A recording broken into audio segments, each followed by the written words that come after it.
All right, we're gonna we didn't get going yet, but we're live. We're welcoming our audience. Mary up in Eliza Jane up in Georgia is routing this feed to about 10 different media sites. Thank God for Mary. Yes, thank you, Mary. Tell me when we can start talking. It's showtime. It's showtime. It's showtime. Susie, welcome, everyone.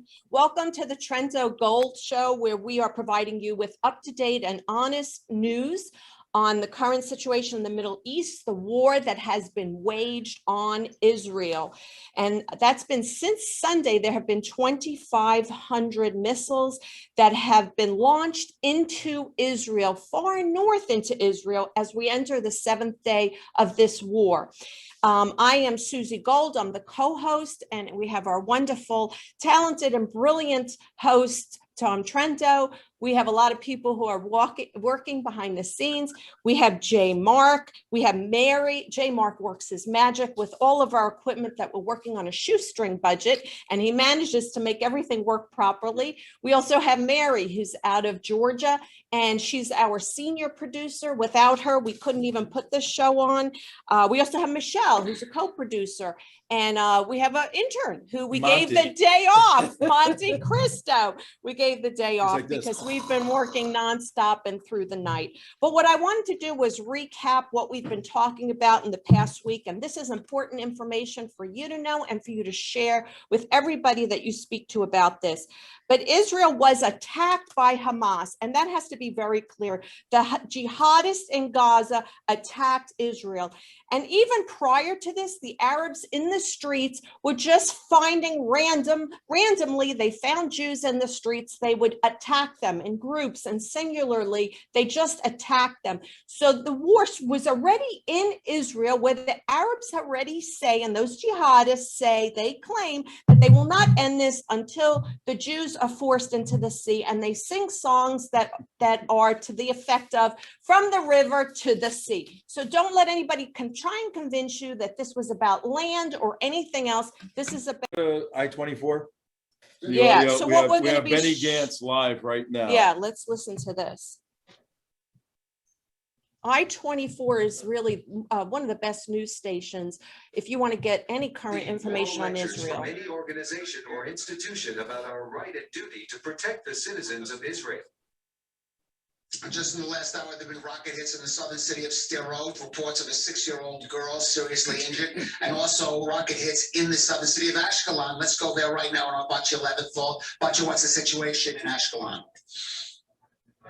Really intense scenes coming out of Kalev. They've actually just put up police tape here, and I'm going to get the cameraman to swivel to show you. It does seem that shrapnel hit the floor here and it sort of exploded. There seems to be some kind of heat emanating from the hole that it's created, but we have been warned to get out of the area because just next to it is a gas leak, so it seems, and I really wish you could smell. It is extremely, extremely strong. Probably should not be standing so close to the police line. The man right here in front with his megaphone keeps telling us to move further back because they're worried it could explode any minute. It also appears that some kind of, it looks sort of like a bomb squad has just arrived. They are wearing really thick jackets in case this does sort of blow up. We can see a fire truck just arriving now. It seems that some of the members are making their way now to this hole that the army is currently working on. We do know that a few houses in this area were damaged from the shrapnel falling, but it does seem that the one currently in the road appears to be the biggest. We can see some of them removing some of the pieces or the shards that fell from that, all hurrying away. And you can see some of the scenes now of the fire department here as well. They seem to be moving now, but that was a little to get back. As I mentioned, earlier. Very dangerous gas that It's right now 4:04. We can lower that. Actually fell. That's what's quite stinky. 4:04 in the afternoon. We went to Benny Israel. Gantz, who's the defense minister. Go ahead. You can finish with the introduction, and we'll get our guests on. Yes, so over 2,500 rockets have been lost since Monday. Unbelievable. And also, I don't know if many of you are aware, but there were 350 rockets of the addition to that 2,500 that were launched from Gaza that landed in Gaza, and they killed their own people. And that, you have to know really what is going on, because if you listen to mainstream media, first of all, they only give a few minutes to this whole crisis that's going on, where people in Israel are in shelters, the children that are traumatized, the families that are traumatized, and all they do is they equate, oh, there were 10 deaths on this side, and there were 28 deaths on this side, as if there's some equivalency to really going through the trauma that all of the people within Israel are going through currently. It's unbelievable. It's a horrific situation. But I did want to say one additional thing, and then I'll hand it over to Tom. And that is what Prime Minister Netanyahu said. He has made it clear that Israel is not interested in a ceasefire. They intend to keep going. He says, we want to meet our objectives before stopping. There is no operation more just and ethical than the operation which we are conducting now in Gaza. There is no country which would sit with its hands folded in face of the threat of death from missiles. I was looking for the second page, from missiles. So, so you have to say, what's the end game here? The end game is for there to be a period of calm for Israel, so they can go on with life. And that's what the people want, is to go on living. Not much to ask for. And as you listen to the legacy media, the CNNs of the world, you'll get that moral equivalency, comparing deaths. And more children have died on the Palestinian side. So therefore, Israel's the bad guy. Right. When in fact, we've been over this so many times since we started Monday. If Israel wanted to kill civilians, they could kill. They really could. If they wanted to, if they didn't care about the civilians, they can go in and they can level Gaza. But they answer to a higher authority. They do not want to hurt the civilians, whereas Hamas couldn't care less. They are bombing in very densely populated areas. It's just that's a war crime. It is a war crime. But now international pressure is mounting against Israel. In a little bit, we'll have Barry Shaw on from the Israel Strategic Studies Foundation, and he's in Israel. He'll give us minute by minute update. But we have tremendous guests this morning, very dear friends of ours for many years, and they have taken time. They're going out of town, but they have said, "We'll come on," and we're blessed and very happy to have them on this Sunday, a day when all Christians around, particularly evangelicals around the United States, are taking a stand and praying for Israel, praying for both sides, for the human beings, but from the war point of view, praying for Israel to win this war. So let's bring on Pastors Blake and Beverly, Lorenz. How you guys doing? So happy to have you on. So just Well, it's great. It's great to be here. This is Evangelist Blake Lorenz, Family Ministries, the president, and his wife Beverly, also a minister of Encounter Ministries. Happy to have you on. And we know these guys for quite a while. How are you guys doing? Then we'll get into some of the material here. Go ahead, Beverly. We're doing really well. We're getting ready, honestly, to leave the country for the first time, to go on vacation. But yes, we're doing well. But I tell you what, my heart is so heavy for Israel right now. And I have the Red Alert app on my phone, which it just goes off every second. And it's heartbreaking. And we're just huge lovers of Israel. And so anyway, we're doing really well, and we appreciate you having us on, because Tom, we love you so much and appreciate everything you've done for us. Yeah, Tom, you've been a great blessing through the years for us. And in fact, just our support for Israel, just to let you know, one of the reasons we're getting away for a couple of weeks is I want to finish the book I'm working on, which is about Israel and the Messiah coming back. And it'll be interesting to see how God uses that to bless Israel and to encourage people in their support of Israel. Yeah, absolutely. We're looking forward to reading that.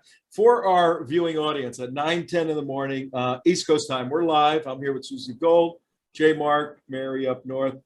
What is it? 10 minutes after 4 in the afternoon on Sunday. Now, Sunday in Israel, it's really the first day of the week. The Shabbat is Saturday, Shabbos, and Sunday is like a Monday here in the United States. Everything gets going. So there's been meetings, security councils and mayors, and everybody's meeting trying to figure out what to do. But we want to give you a little insight into the Lorenzes and our relationship with them that started, I don't know, 12 years ago, something like that. Take a look at our screen behind us. We're going to put up a newspaper article. This is how we found out about the Lorenzes. They were kidnapping children. They were kidnapping children. Can you believe that? Thanks. Yeah. Yeah, You sound like the right. media. Yeah, now you're going to hear the truth. And there's an article in the Orlando Sentinel. Rivka Barry, couple that took Rivka Barry, says they have no regrets. Isn't that a great headline? Yeah. Beverly, when you saw that headline, what went through your mind? You know, for me, it was in a way justice, but there was an article that followed that, and it was on AP News. And this man wrote about 6 people that should have been arrested, but were not. It was us, a couple that picked her up from the bus station, Brian Williams, and he just couldn't figure out why we were not arrested. This is my answer, but for God. But Blake, God. sketch out, but for God. Blake, sketch out, take a minute or so, sketch out the Rivka Barry episode. Okay, well, Beverly was really at the heart of it, and she had a prayer partner, which was Rivka, on this, Brian Williams had started it, and Brian led Rivka to faith in Jesus Christ. And so now her parents had found out they were going to honor kill her. They were either going to have her killed here in the States or sent back to Sri Lanka, where they were from, and they were going to kill her. And no one, you know, this is 12 years ago. No one really, like, come on, a family's going to kill their daughter. So no one believed this. But Beverly, it was about 3 a.m. She would get up and pray in the middle of the night. Rivka sent her a frantic message. Beverly called her. Her phone had been called off, so she then called Beverly. She was scared to death that she was going to be killed and deny Jesus. And so Beverly prayed her through and said, when I got up in the morning, she said, we've got to help this girl. And lo and behold, what turned out, she ended up taking a bus from Ohio to our home. And we took her in, and it became this international story. And at first we were like heroes, which we weren't heroes. But then when the Muslims got involved with this, we became the brainwashers. We molested her. We used drugs. We kidnapped her. We were the evil guys. And of course, that's what the news media picked up on. And so we're like, gosh, all we tried to do was to help this young girl. And you can read her book. It was Hidden in the Light. So it was just a whole year of stress and pressure, but she got her freedom. Praise God. Thank God. She got her freedom. We're gonna play in the background a short video that Christian Broadcasting Network did, so the folks can see some of what was taking place.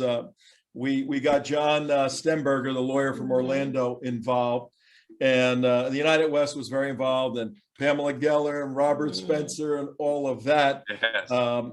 But you guys were indeed heroes. You took in a Muslim girl who converted to Christianity, who was facing an honor killing. And then that's 12 years ago. Beverly, give us a quick update without revealing too much information, because she's still not, she's persona non grata in the Islamic community. Absolutely. She still stays to a certain degree hidden. She just got married last summer. John Stemberger walked her down the aisle, helped perform the ceremony. Blake and I were up there. Wonderful young man she married. And then we were texting last week. She just graduated from law school. All right. I know. Isn't that awesome? That's such great news. She credits John Stemberger, because she was in this whole legal, that played out over the media, in court, in and out court. She credits him with being her mentor as far as her career that she picked. So we're so proud of her. I told her how proud we are. But she's an awesome young girl, and God definitely has his hand on her. That's for sure. And folks, we're talking to the Lorenzes, Beverly and Blake, both pastors, hardcore Christian, pro-Israel defenders. We're going to get into that in a moment. But we're putting into context the Rivka Barry story, that they were central in international story. And the reason, one of the reasons is there's a doctrine in Islam, the enmity and love. You're to have enmity in Islam toward the non-believer and love for the believer. And that occurred in this situation where she became a believer. So the family's enmity, anger turned against her because she's no longer following Allah. And these guys, our friends, rescued her. Similar to what's going on in Israel right now, there's enmity, there's anger and hatred toward the Jew. That's part of the doctrine of Islam. At least the Islamic scholars tell us that. Mm-hmm. We read what the Islamic scholars say, and we get yelled at for being. And it says in the Quran. It says it in the Quran and their other documents and their fatwas. It's on and on and on. We want to show you one little piece of confrontation we had with some of the Muslims over this. It's about a minute long. We were at the courthouse in one of our many trials. And a very substantial businessman, Muslim businessman, Mohammed Lufti, he's since passed away. And he was involved in financing the lawyers against Rivka. He housed care in one of his buildings. So we confront him. It was me, Mark, Pamela Geller, Robert Spencer. And we just want to give you a minute, a feel of the intensity, 2009 September, of what was going on. Check this out. We need that audio. That should be it. I'm just playing it. Okay, I'll try to get. All right, we're gonna get the audio back. That's Mohammed Lufti right there. He loves to be center stage, and he's saying he's a proud supporter of the Hamas, of CARE, all of this. And Robert Spencer is confronting him. That's me in the background. A few pounds lighter, and a little more hair. Yeah, you look the same. Yeah. I gotta lose a little weight. So in any event, there was a confrontation. But let's get up to date with the Lorenzes. In 2019, can you show that picture? Yeah, no more video. We don't need the video. We're gonna roll through that. 2019, you guys were involved in a Jerusalem breakfast. What was that all about? Well, that was the first introduction of really working with the Knesset, bringing it into America, where they're trying to get the Christians and Jews to come together to support Israel. Albert Wexler worked with the Knesset, and Beverly, who is the Knesset leader that was with us? Robert. I'm drawing a blank. Anyways, they had been hosting them in Jerusalem, so I was on the board with them with leaders from around the world, and they hosted them in Jerusalem for a couple of years. Very powerful. Thousands of people attended. We would meet in a hotel, big meeting room. Then we'd actually meet in the Knesset and have meetings and prayer, and rabbis would speak, Christian leaders would speak. We actually sang Amazing Grace in the Knesset, which is unbelievable. But it really was a sense of oneness and unity for Christians and Jews to come together to support Israel. And so they wanted to establish one in the United States. So we were blessed to host the first one here in Orlando, Florida. We had leaders from all over the world come.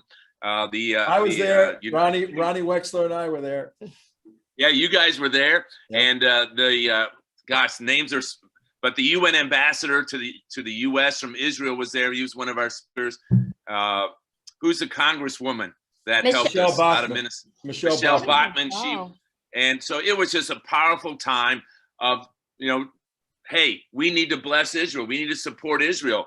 And of course, the Bible tells us that Israel is going to bless the nations, and we are to bless Israel. And so it's all about that. And bringing business leaders from around the world. Steve Strang and others were there. So it was just a powerful time. And we've been involved with that for like 4 or 5 years now.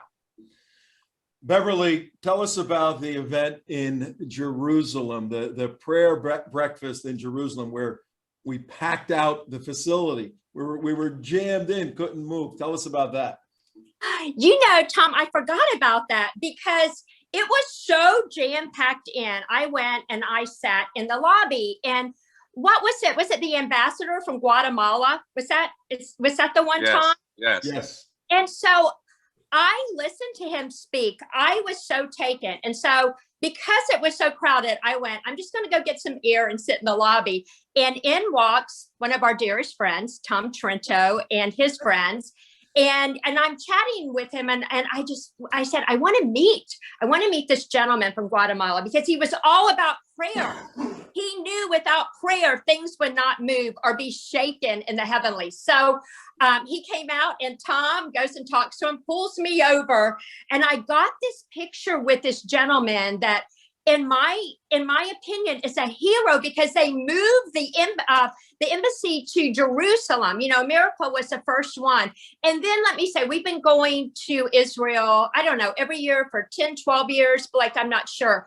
But after they moved the embassy, there were huge banners hanging from the light posts that said, "Thank you, Donald Trump, for moving." That was amazing. Yeah. I mean, goosebumps to watch history unfold. Come on now. It was exciting. Do you have that photo of Beverly and me? Yeah, it's sent to you. It's the first one sent this morning. Check it out. You can pull it up as we speak.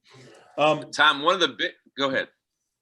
I was going to say, one of the big things of the Jerusalem prayer breakfast was to encourage nations to move their embassies to Jerusalem. And they would host these prayer breakfasts in the nations of the world, Brazil and Ethiopia, Somalia. I can't remember all the nations, but that was a big movement to pray and move these embassies to Jerusalem. Yeah, part of what we're doing today, guys, is across the nation, Christians and churches at Sunday. How come you guys aren't in church? Hey, but you're here. We are in church. This is church. This is church. That's right. The ecclesia, the body, right? Yes, that's right.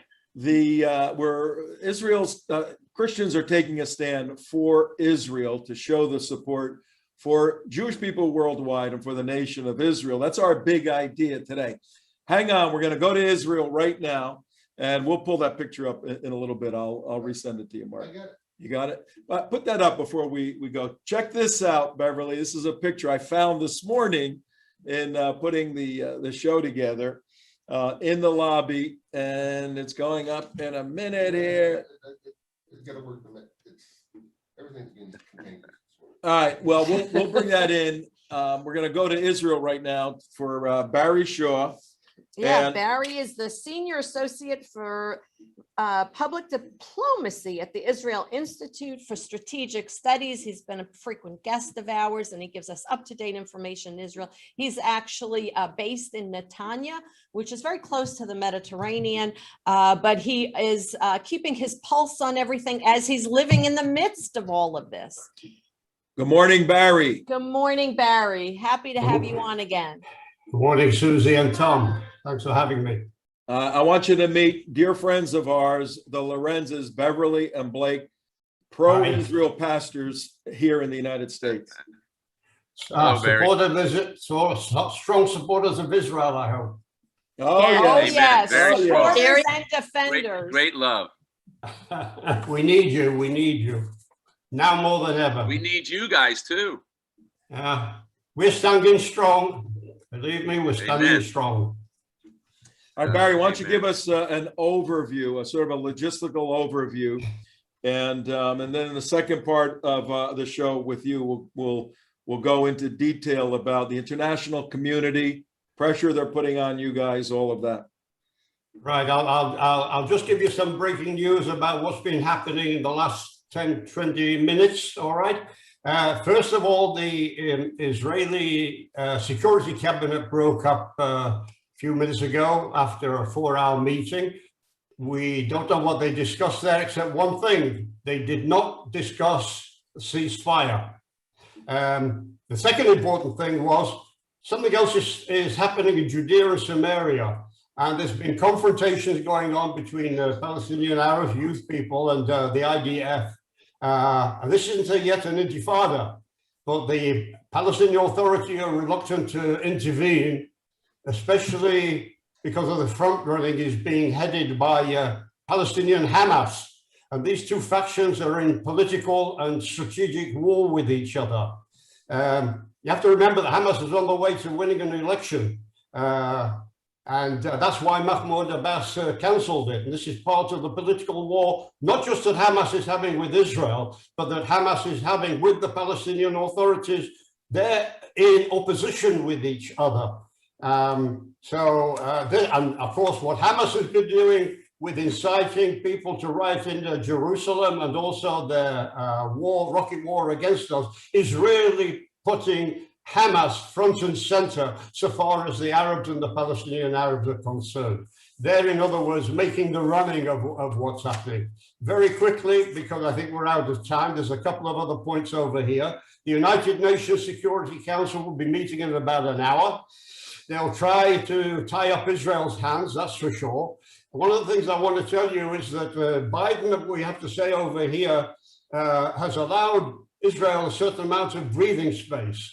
But something I'll discuss later, he's being choked off as well. And the clock is ticking really before the enormous international diplomatic pressure on Israel, not Hamas, in order to stop the fighting. So that's where we are today. The other thing is about 5 or 10 minutes ago, as you may see on your TV screen behind you, we've had our first bout as of about 10, 15 minutes ago of intense barrage from Hamas again, mainly taking up the south of Israel up to Ashdod, Ashkelon, and Gan Yavne. Okay, that's a quick introductory report from Barry Shaw in Israel right now at 9:27 in the morning. In Florida, 4:27 in the afternoon. Barry will be back in a few minutes, and then we're going to go point by point through the pressure the international community is putting on Israel to stop. Right. So here they're attacked, missiles are lobbed, civilians are in their shelters. There's panic and fear in Israel, and yet, you know, they want Israel to stop. And really, what do we consider an end game for Israel? What is the end game? And what we've heard over the past few days from experts is that an end game, or the best end game, is to gain some more time, because now it's been a few years. There was Operation Protective Edge that was a few years ago. And then what does Hamas do is that they resupply their military equipment so they can wage war again. So what they want to do is create enough damage so that there's some semblance of security in Israel for the civilians. All right, let's go back. We'll go from Israel to Florida, where the Lorenzes are. And we're going to put, there's a picture, Beverly. You see it behind me? What a great moment. Oh my goodness. When that's great. Talk, you can just feel God's presence. Yeah, what we have here, this was at the Jerusalem Prayer Breakfast 2019. And this is me right here, Beverly right there, Dr. Ronnie Wexler. This isn't the one with the Guatemalan ambassador. This is Ari Lightstone. Ari is the chief of staff for Ambassador David Friedman, who was a phenomenal ambassador from the U.S. to Israel, instrumental in the move of the embassy, and we had developed a good relationship with Ari. But that's a blast from the past right there, just a couple of years ago. Yes, so, it is. Beverly, what is your message to the evangelical community, the Bible-believing Christian community regarding Israel, in particular, the situation right now in Israel? Well, let me just say, I have a heavy heart for the Christian church in America.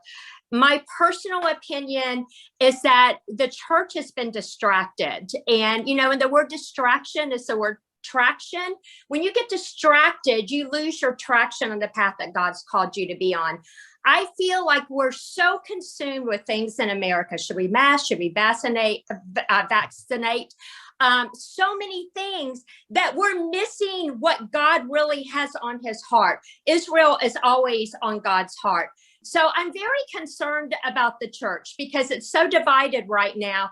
And my message is get into the word, read the prophecies that talk about Israel, and get into that and see. Yeah, I really feel like prophecy is unfolding right before us.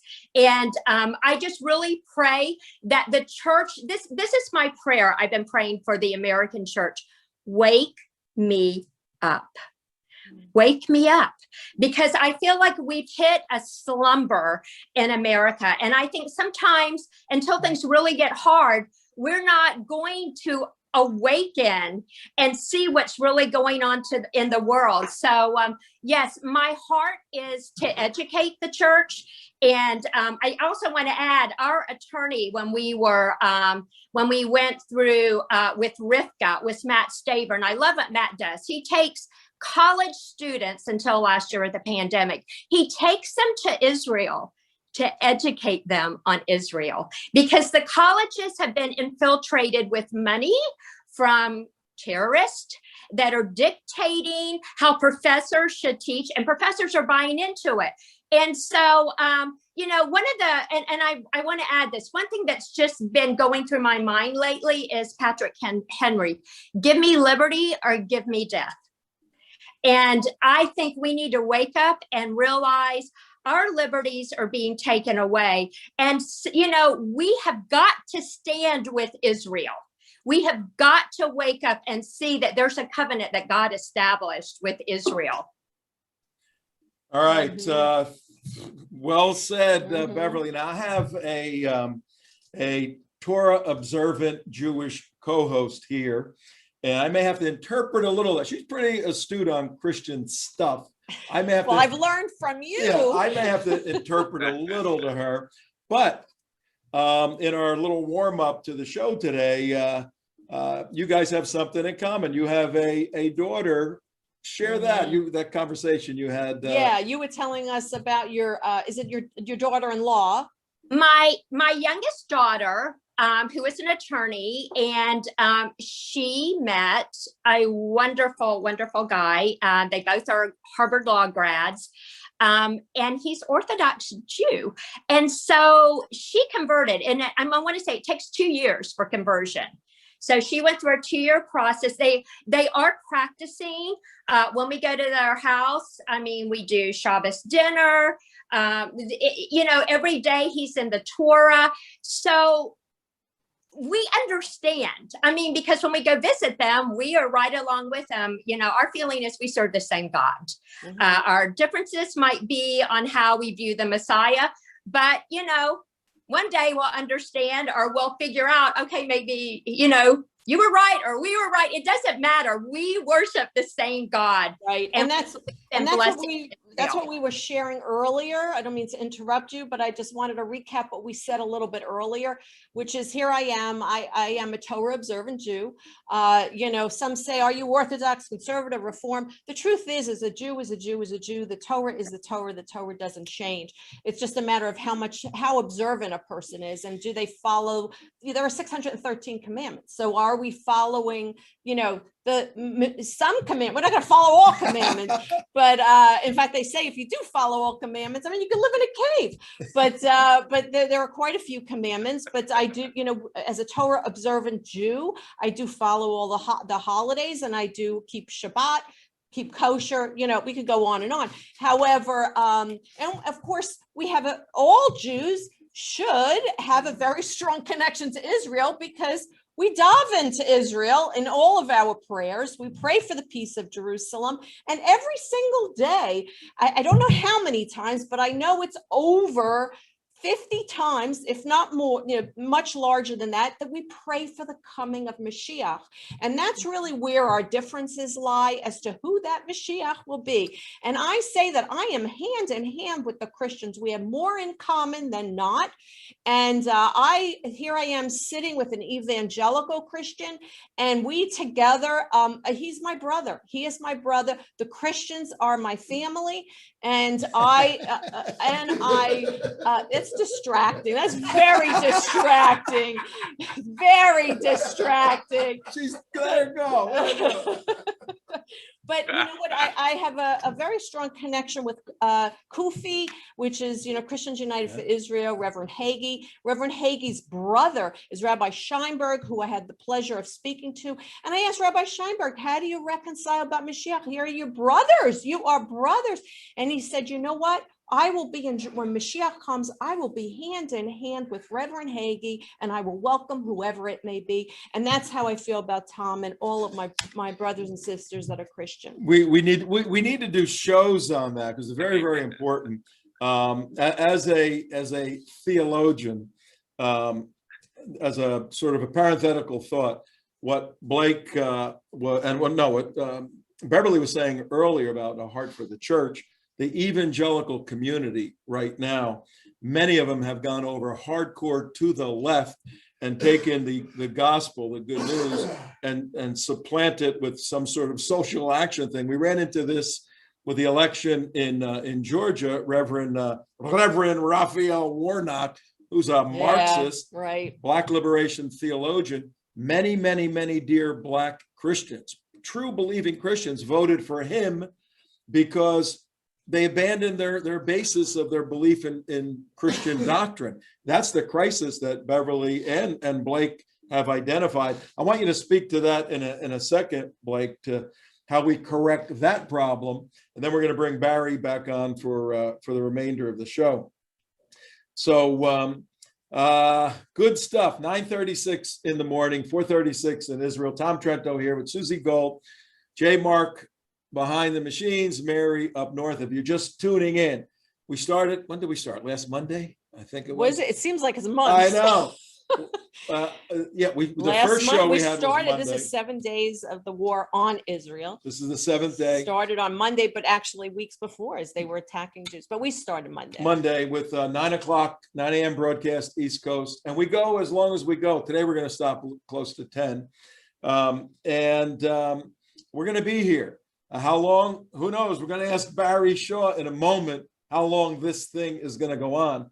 But Blake, how would you, as the pastor for many, many years, seeing the crumbling of the evangelical community, what is your message to those pastors that are buying into this leftist, Marxist, social gospel? Well, they need to get back into the Bible and understand prophetic history. And see, what happened was the key event was the rebirth of Israel.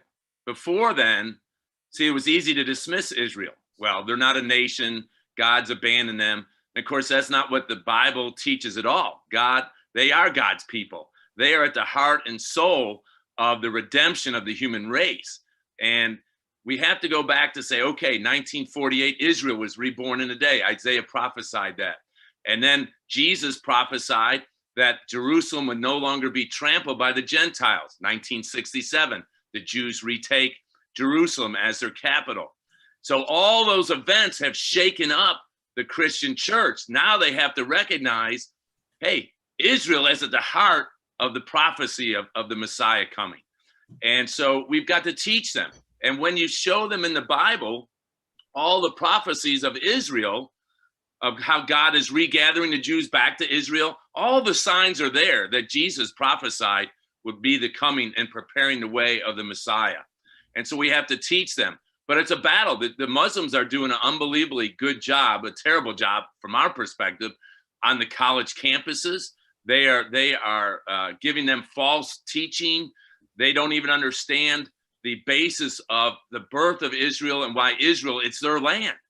And they're teaching them, no, the Palestinians, it's their land. Well, listen, the Jews were there 2,000 years before Muhammad ever showed up, okay? So Israel is the land of the Jews. And the sad thing is the Jews want to love and accept everybody in Israel. But the terrorists and Hamas and Hezbollah and Iran, and they won't allow that. And so personally, my understanding is this is just going to keep getting worse and worse and worse till, as Zechariah, the Jewish prophet, said, the nations are going to gather against Israel, even come upon Jerusalem, and then the Messiah is going to show up. You can read it in Zechariah 14, and it's all there. We're not going to have true peace until the Messiah comes. And of course, from our perspective, obviously, that's Jesus shows up. So But we got to be in the battle. We got to be in the battle to defend Israel, to stand for Israel, and to bless Israel. God commands the nations of the world to bless Israel.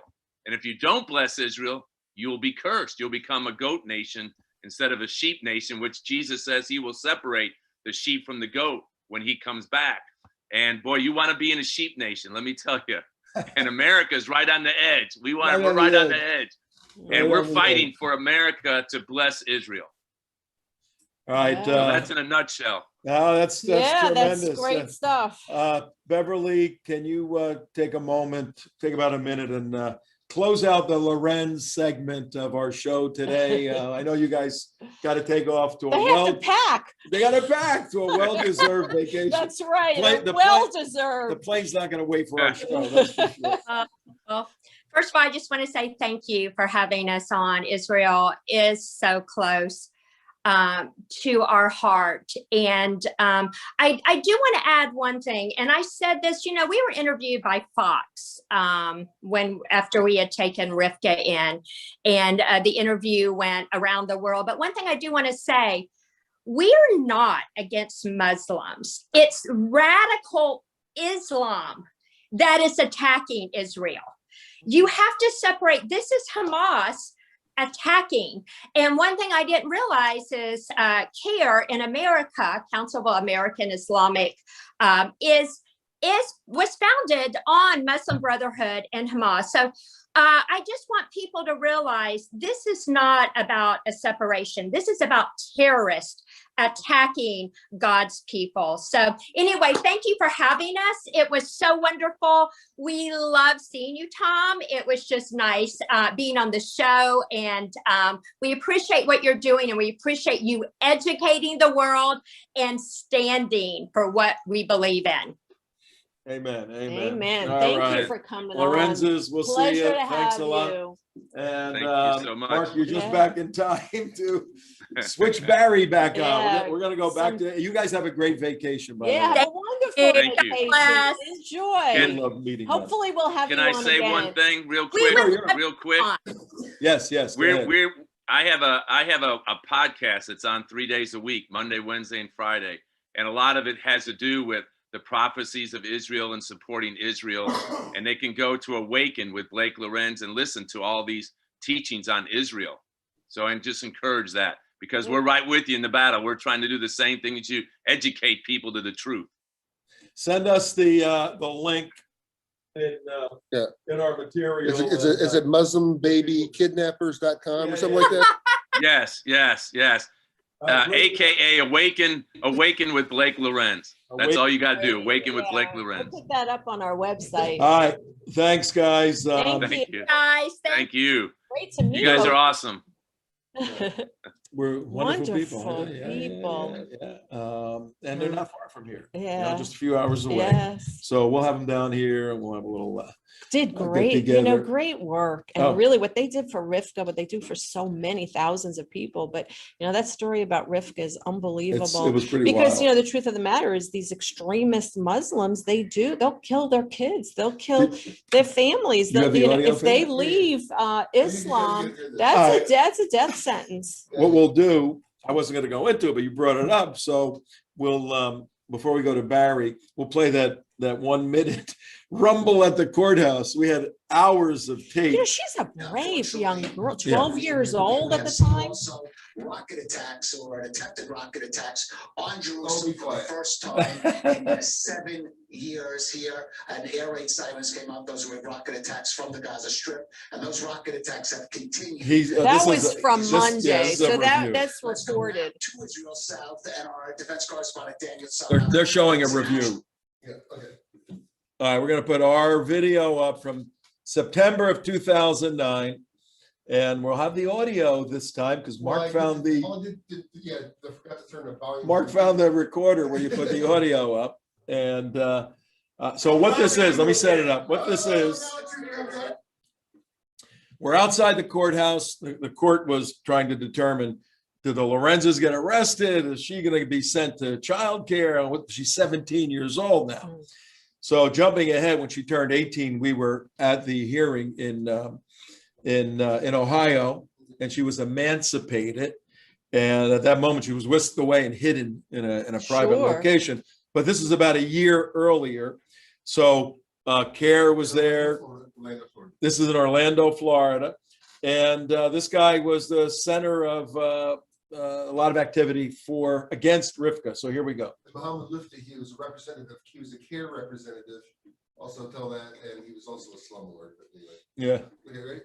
Are you associated with CARE? Are you associated with CARE? I'm a proud member of CARE. Oh, now it's your turn.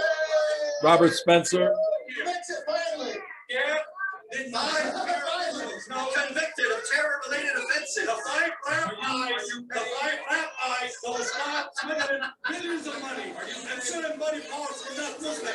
The founder of CARE said Islam is in the United States to become dominant, and the Quran the only laws of man. The five rabbis, those not The good old days. and sending money powers for his people. Let me ask you a question. Are you paying for the opposing counsels, the Barry's lawyers? Are you writing the checks for them? You're not writing the checks for them. You don't know the lawyer? I don't know the lawyer. I've never seen the lawyer. I just read the paper and came to see it. Do you own the building that CARE is housed in? I don't own the building. What was that? I don't own the building.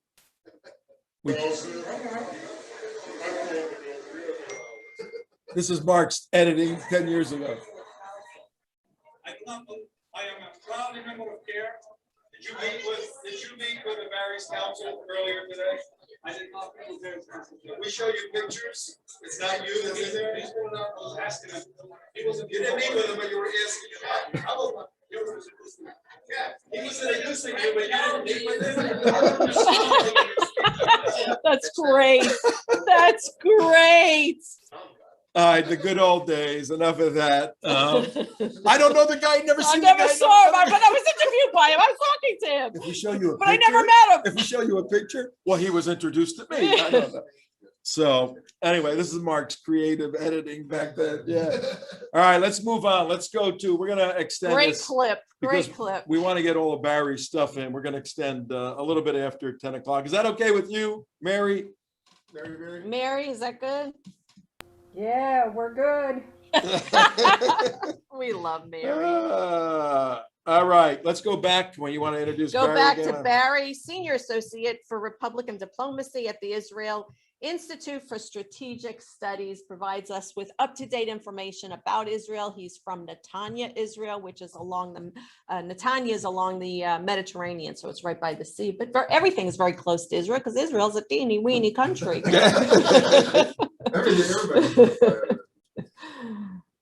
Barry, you with us? Yes, I am. Oh, there we go. Now we can hear you. Well, I hope you don't mind me, but I'm going to spoil the mood you just created. Okay. Because I'm really angry right now. I'm angry with Bernie Sanders, who wants the United States to be even-handed over Israel defending ourselves against a rabid, deadly terrorist organization.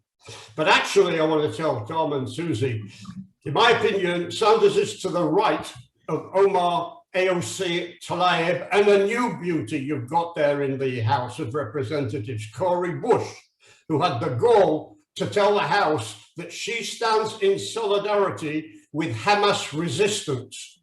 Do you know what that means? She stands solidly with an Islamic terrorist mini-state that repeatedly and deliberately rockets Jews. And she wants America to stop supporting your only true ally in the Middle East. Barry, what was that representative's name? I haven't heard that yet. Cori, she's a woman. Yeah. Part of the Black Lives Matter representatives in What's the her House name? of Representatives. Cori, C-O-R-I, Bush, B-U-S-H. Guess which party she's from? The Democrat Party. Yeah, well.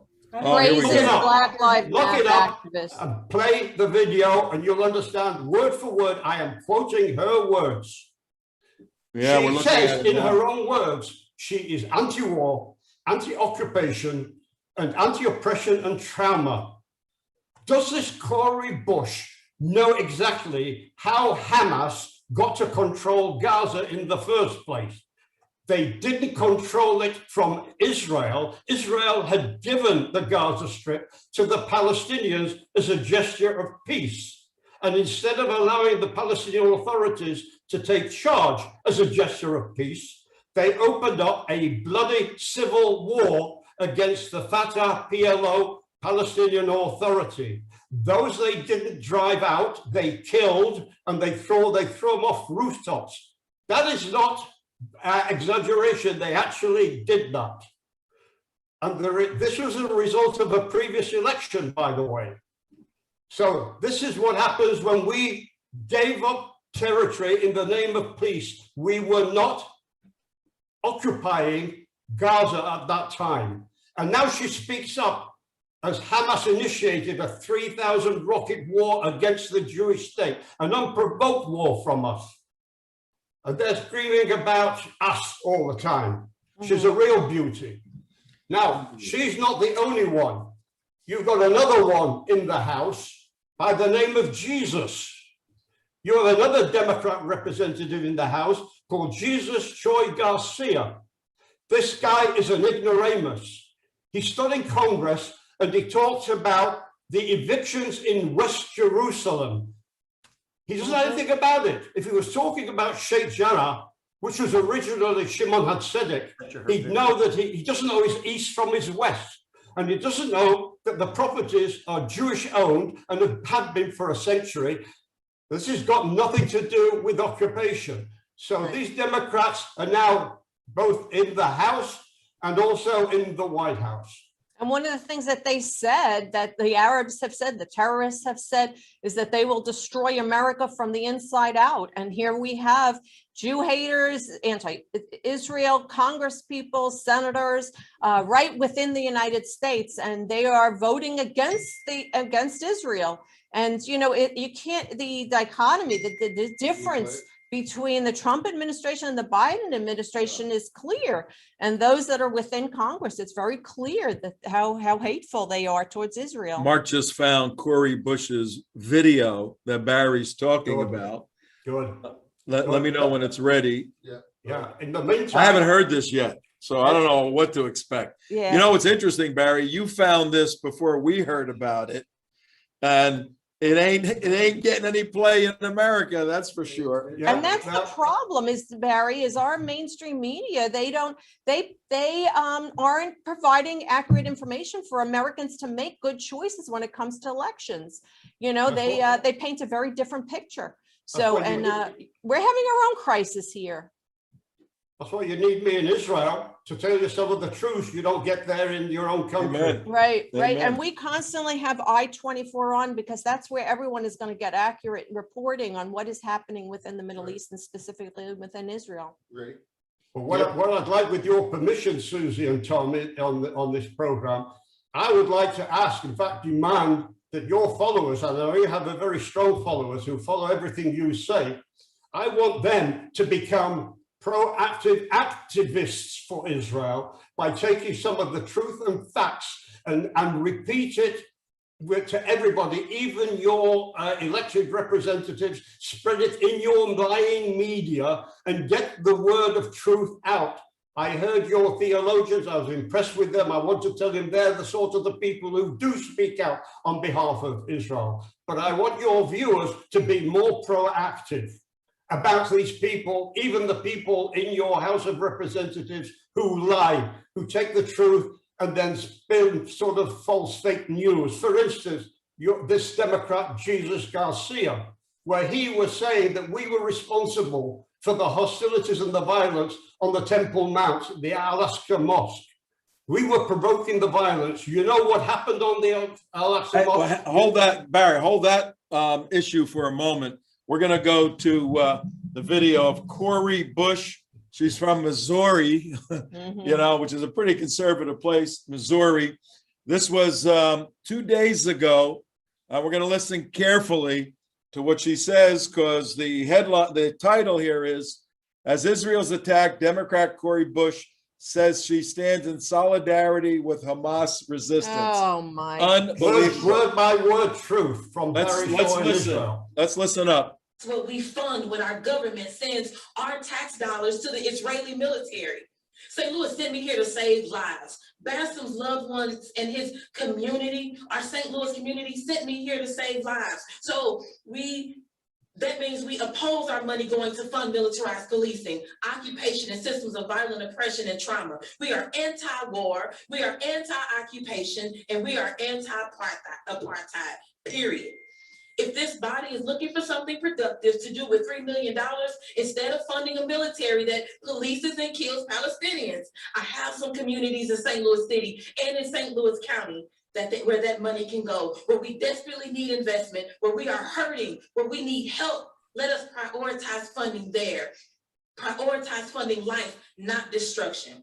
So today, we remember Bassem. We remember his resistance in the face of militarized police occupation as a St. Louisan and a Palestinian.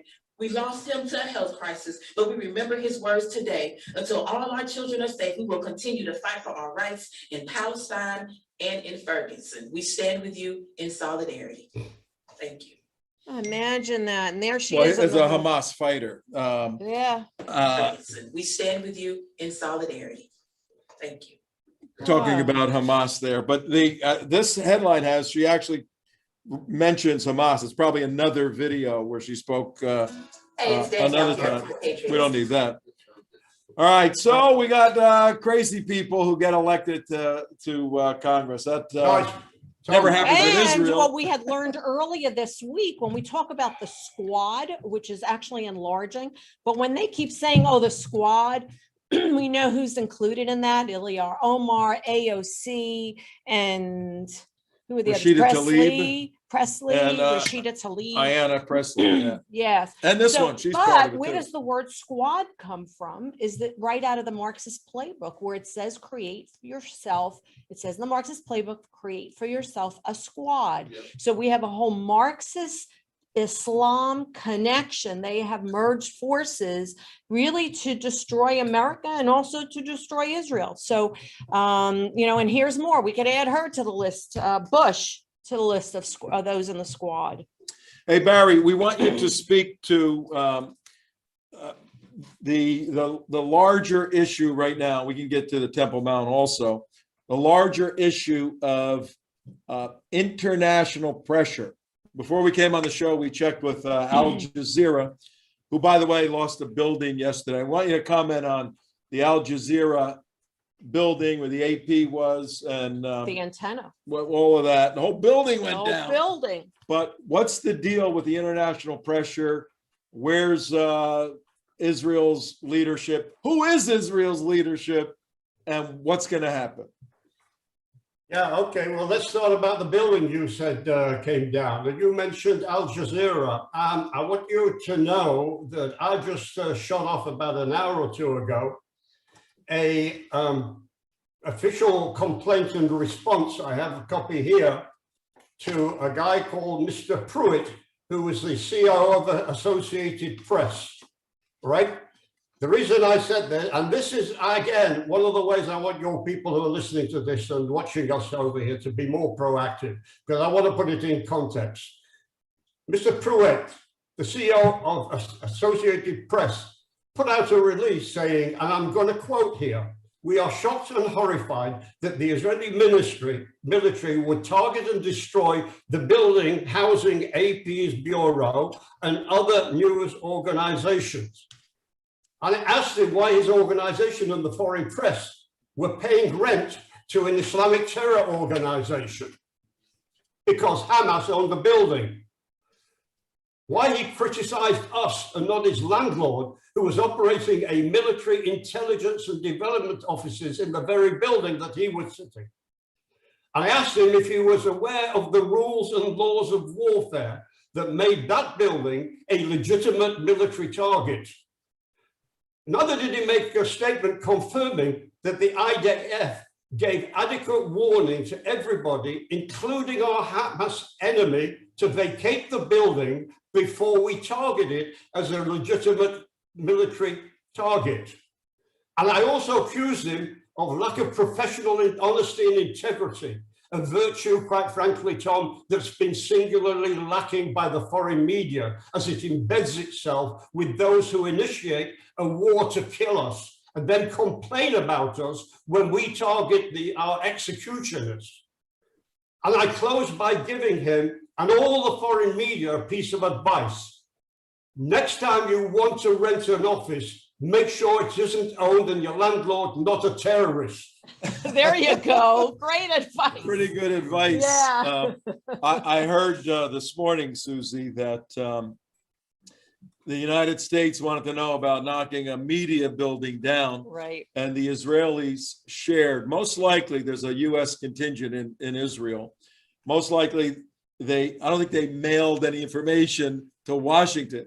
Most likely in a secure room, they had the US officials look at the evidence of Hamas's involvement in the Jalal building, J-A-L-A, the Jalal building. And from the comment of the Israeli officials, they said the US officials were satisfied that we made the case that this was a Hamas intelligence operation. Then went on, Barry, the Israelis said, the unfortunate part is they gave them an hour warning to get all the human beings out. Well, Hamas started taking all their sensitive equipment out, right, and their sensitive information.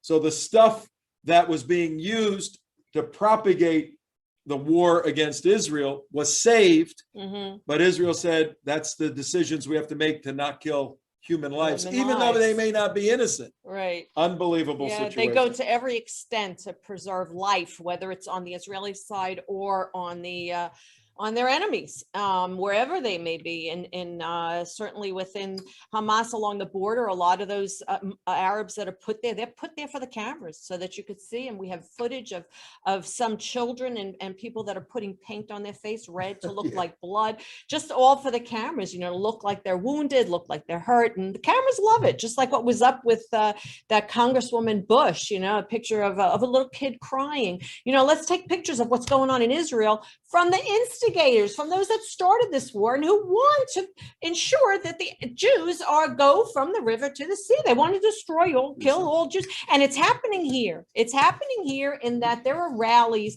pre-Palestine, which is all a fallacy that there even was a Palestine. It was all under Jordanian rule or the Ottoman Empire.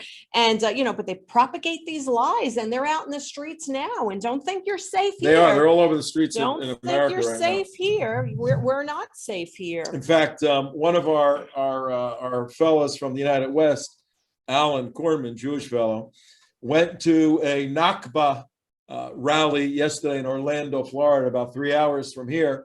Had about 1,000 Muslims out, hyped up, all of that. And Rashida Tlaib's Congresswoman Rashida Tlaib from Detroit. Rashara Mubarak, she works for her apparently. She saw Alan, called him out as a Zionist. They use the term Zionist and a provocateur. And Alan said he was inundated with all these Muslim men screaming and yelling at him. And he said he has good footage. He goes, "Oh, the good old times." He's going to get us the footage that we'll use. But things are heating up here. Let's get back to Barry. How the international pressure, I referenced Al Jazeera earlier. When you read through Al Jazeera, they go through about 10 or 15 different entities and countries condemning Israel, condemning a lot of obviously Muslim countries. I heard the former mayor of Jerusalem this morning on I-24 saying, we're going to end this when we think it's done. Well, how long? A week, 2 weeks, as long as it takes.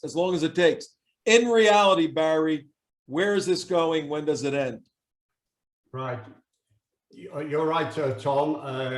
I'll give you an example of what you're saying about the pressure, basically from the street, what you described happening in Florida. I want to tell you, yesterday throughout Europe, throughout the Middle East, throughout Europe, in most of the main capitals, there were thousands and thousands of Palestinians and pro-Palestinian supporters. The pro-Palestinian supporters in every case come from the socialist left or the far left or the Marxist in every European country. Yet, despite this, we had several European capitals, Vienna, for instance, also in Czechoslovakia and others, who were flying the Israeli flag from their government buildings.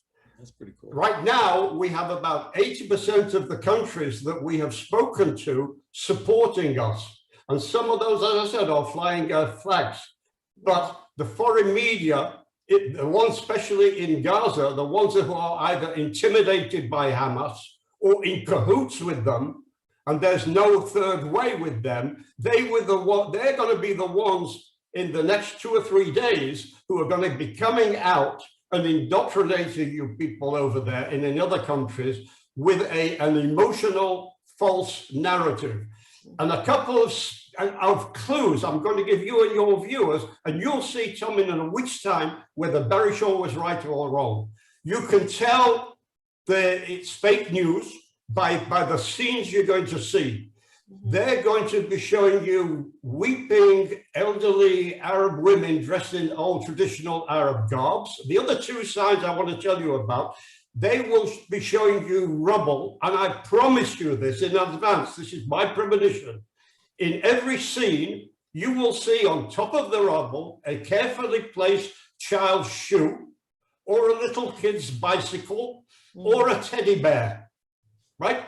That's for emotional imagery, and those are the signs that you can look out for to know this is fake news in dangerous action against Israel, because they want to spin a sympathetic narrative to the Hamas Islamic terror organization. Yeah, they really have the PR stuff down, don't they? Tug at our hearts. But we have to, and all the listeners out there, we have to make sure that we get the accurate news out. Know your facts, which is what you're getting here on as you listen to the Trento Gold Show. Know your facts, spread the facts, and just like Barry said, let's get to our representatives and let them know where we stand, because they are supposed to be representing us. They're not supposed to have their own narrative, and not to buy into this whole Marxist Islamist connection. There's a war going on. There's a war going on, and we have to make sure that we are as savvy with our public relations as they are. You know, Alexandria, Virginia, 20 minutes with traffic. It's like 4 hours from Washington, D.C. It's about a 20-minute ride. Can you imagine if on King Street, that's where we go to the cigar bar there, Mark. Yeah. It's a beautiful, quaint, old, from the 1700s, Alexandria, Virginia. Could you imagine if in Alexandria, Virginia, there were rocket teams firing Katyusha rockets, the A-120s we were looking at yesterday, into downtown Washington, D.C.? Yeah. Hundreds of them. And D.C. has a missile defense system set up, and they're knocking them down. But and then DC starts fighting back, and the rocket teams and the terrorists aren't all destroyed, but they start calling for, all right, stop, you got to stop now. Can you imagine what the people of Washington, D.C. would be saying? What would they do? What's the difference?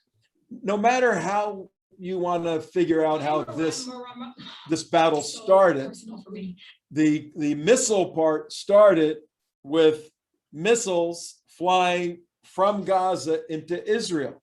That was the elevation, the military elevation. So Israel has a couple of options. End it when people tell them to end it, or end it at a strategic military moment. What would that strategic military moment look like, Barry? Right. Let me give you a couple of perspectives that you raised, Tom. You didn't need to talk about Washington. I can tell you the distance between Gaza and Sderot is the distance between your house and Boca Raton. Also threatening to send. Yeah. And the final thing, I'd like to leave you with this. What we're heading into is another war, and it's going to be a war for the hearts and minds, and that's the war we have to win as well. And there's a saying over here in Israel that there's no right or left. There's only right and wrong. And I want each and every one of your viewers to realize you're either on the right or you're wrong. And I hope you'll be on the right side, which is the Israeli side, because that's where truth lies. That's where facts lie. Larry, I got something for you. Good point. All right, we're gonna wind this down in a few minutes. Mark has what do you have for us, Mark? All right, here's on the floor of the House. Set it up.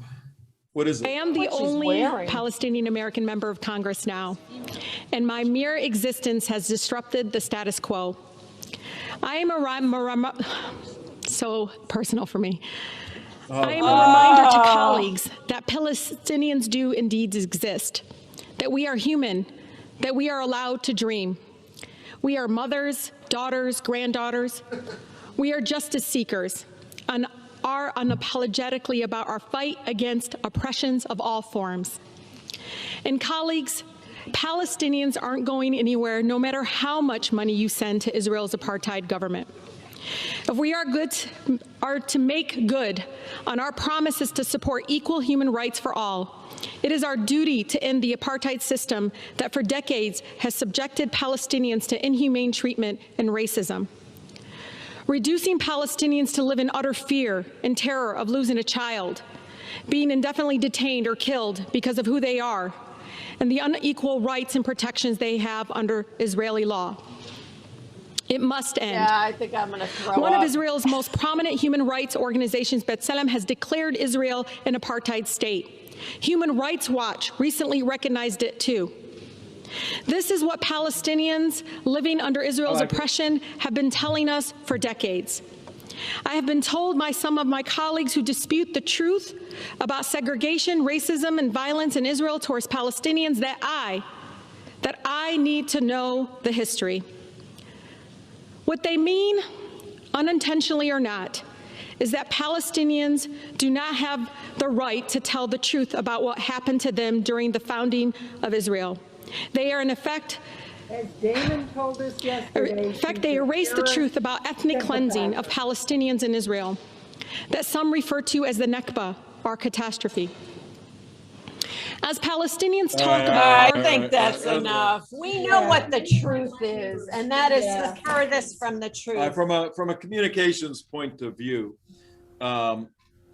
it's very, very difficult to arrive at the actual truthfulness of historic events, historic facts, if you have a predisposition toward enmity, toward total hatred for the other side. Then you have these glasses on that color everything as hatred. So if you attack them and they defeat you, they are the occupiers. Well, yeah, that's what happens. They occupy land when you lose. That's what happens. Well, they got more land. Well, you kept attacking them. It's happening right now. And so it's very, very difficult to get somebody like that who has such hatred for Jewish people to look at the facts of 1948, 1951, 1956, 1967, 1973, 2008, 2014, these things.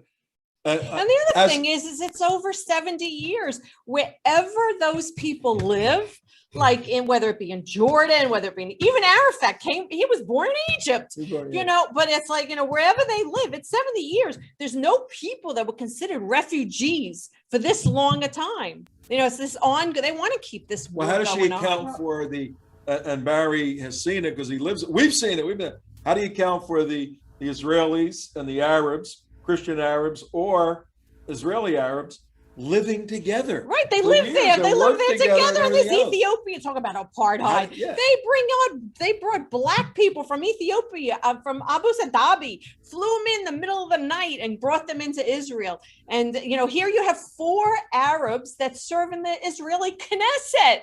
You know what they're saying is absolute lies. Sometimes knowledge is disheartening because when you know the history of Israel, this is 4,000 years.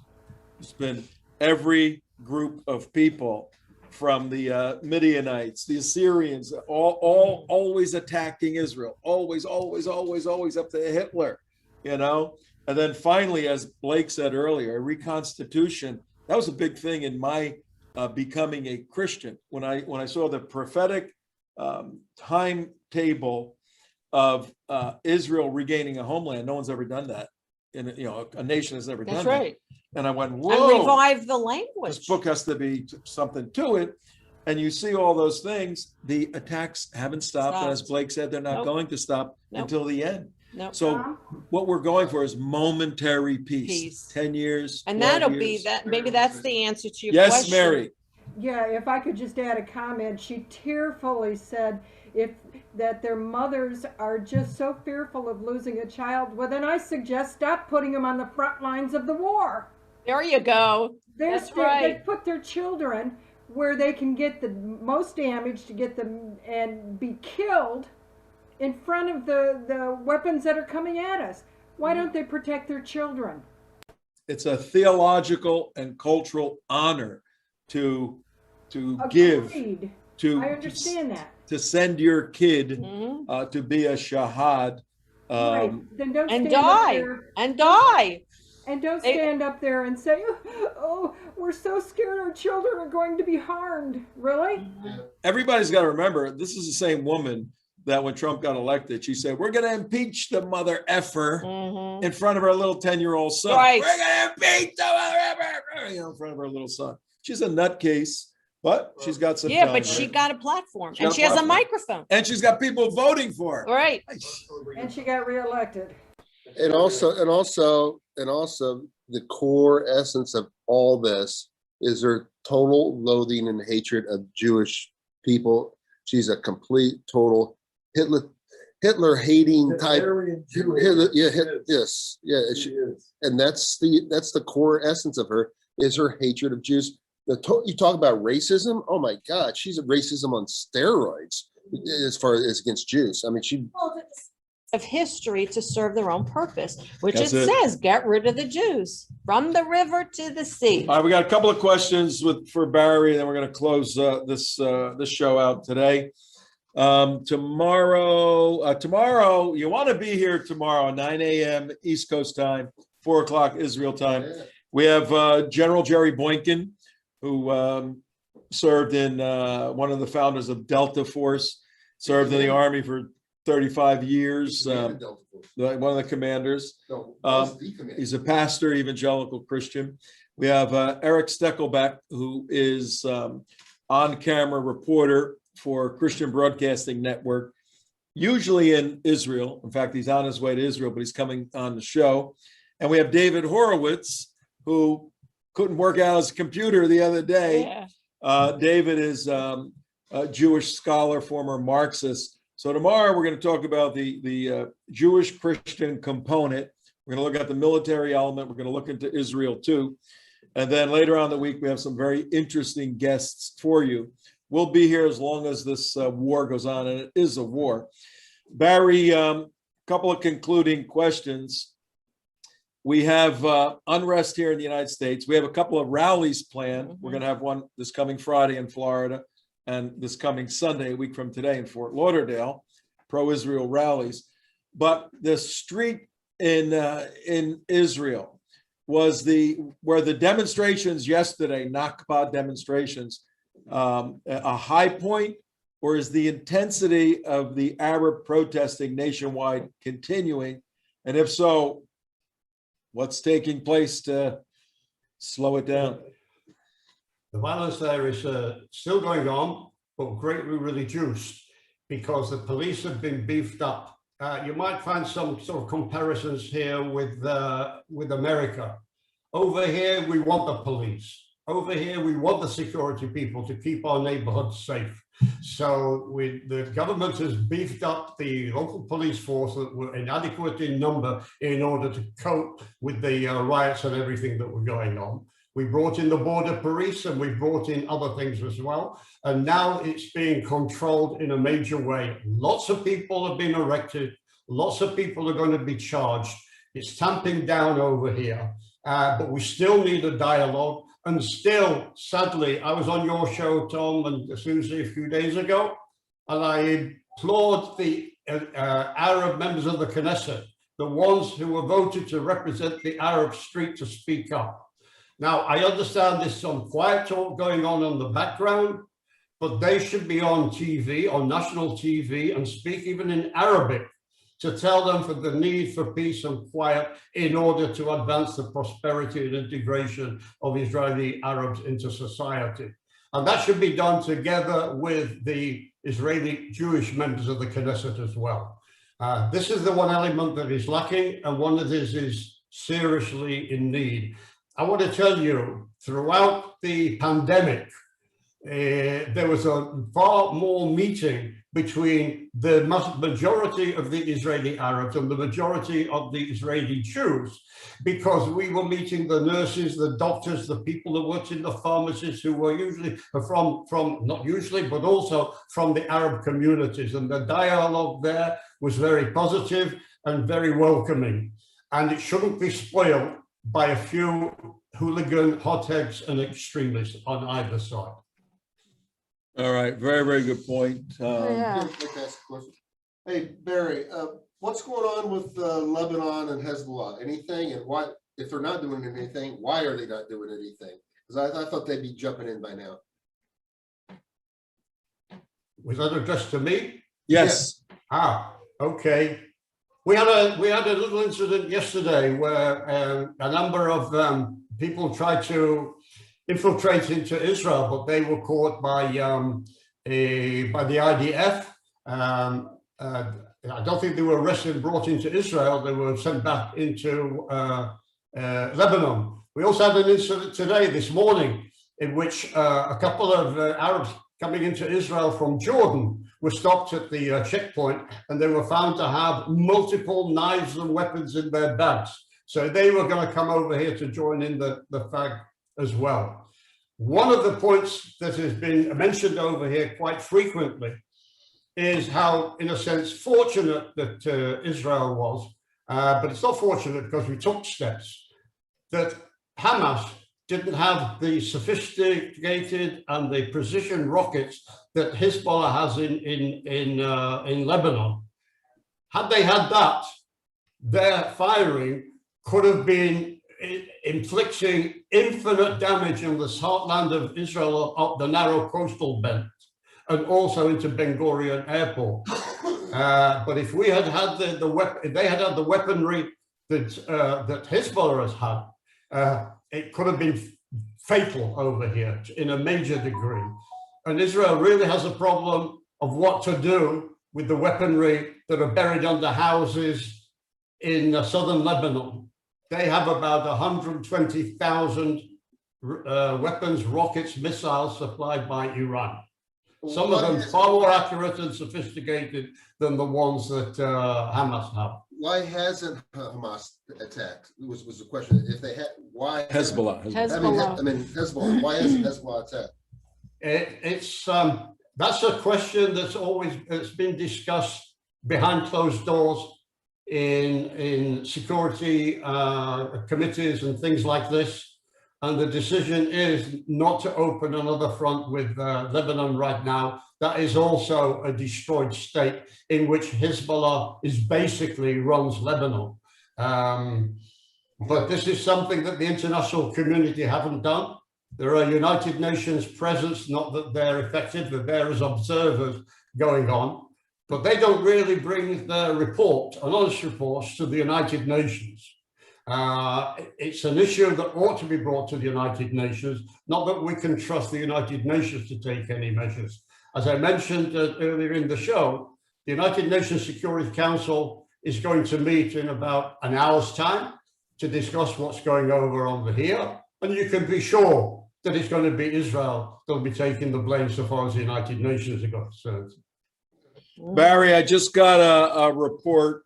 Right now, it's 10:23 East Coast time in the U.S., 5:23 in Israel, that there's an attack terrorist attack at the Damascus gate that just occurred right now. While we're concluding, see if you can find anything on that.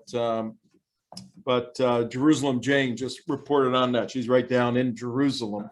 Usually a terror attack at the Damascus gate is usually an Arab or a couple of Arabs with a gun or a knife who is looking for Jewish targets to kill. And usually these terror attacks start and finish within about a minute or 2 minutes because of the security presence over there. They end that quickly. And fortunately, they usually end with the terrorists neutralized rather than dead Israelis and Jews. However, there have been many Jews killed in these terror attacks in the Damascus gates and other parts of Jerusalem. It's a regular occurrence. I just got a report on it. Terrorist attack reported at the entrance of the old city just hours before the start of Shavuot. The ramming attack outside the gate. 6 Israeli police officers were injured in the attack. The terrorist, as you just said, was neutralized. That's the Israeli term for killed. We call that vehicular terrorism. Yeah, he ran into 6 police officers. So Shavuot, as you said, is a very holy time. The operations are going to continue. Also, we will have our good friend Umar Malinde, Pastor Umar Malinde on. We met him in Israel at the Sheba Hospital in 2011. Israel, a great story. So we'll have him on also during the week. Well, Susie Gold, Barry, want to thank you. Susie's going to close out the show because our big idea today was Christians standing with Israel. As a Jewish woman, your thoughts as you close the show on we Christians standing with Barry and you and the rest of Israel. Thank God. Thank God. I just say thank God for the Christian people that are standing with Israel and that we are standing as Jews and Christians together for Israel and to stand for the side of truth. And also what we do is we work within the United States to ensure the continuation of a Judeo-Christian government, and because that's what the Constitution is founded on. And for us to merge together during this most significant time, we have more alike than we have differences. And I thank and I love our Christian extended family, and we need each other. We need each other during this difficult time. And I thank God for all of our experts and our guests that come on to provide the accurate information that we could provide everyone. Tune in every morning at 9 o'clock. And I did want to make a plug for Hezbollah. Hezbollah is they are first responders in any situation. They're in Israel. They're also in New York, and I believe we're starting one here. But Hezbollah it's run by volunteers, and they're medical people, nurses and doctors, and those that are trained in first aid. And whenever there's an incident, a shooting, a heart attack, it could be anything medical, they are oftentimes the first at the scene because there are so many volunteers within the organization, so that they get on motorcycles, on scooters, or they also have vehicles so that they can get Hatzallah, Hatzallah, and we'll put it in it's Hatzallah.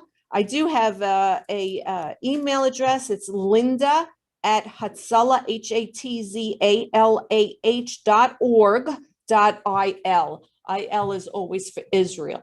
So right now, of course, in light of what's going on, this is an auspicious time to send your donations to such a worthy cause, because they save lives. They save lives right on the ground. And when you're not giving them a donation, give the United West the donation so that we can continue our programming and we can expand, because there is no news like this that is right up to date, and that we spend an hour to sometimes 2 hours so that we can get the correct information to you, so that you can in turn share it with others. And like Barry said, be active, be proactive in this situation. Make sure the correct news gets out. Make sure you contact your politicians, write them, call them, make sure that they know what your opinions are with regard to this war against Israel. Amen, sister. I just got, I don't like saying something after a close like that, but I just got, we have sources all over the place. This is the Shadow in Israel. Shadow calls knows. himself the Shadow. The Shadow knows. Part of the IDF. Bringing goodies for the boys at the southern border. Israel destroyed the entire navy of Hamas. They worked on it for years. All 17 outposts were just destroyed. Their attempt to hit Israel's offshore drilling rigs failed. Commander of the naval commando unit of the Hamas was just killed. So the Hamas had a navy. Wow. Yeah, I didn't know they had a navy. Such as it either. was.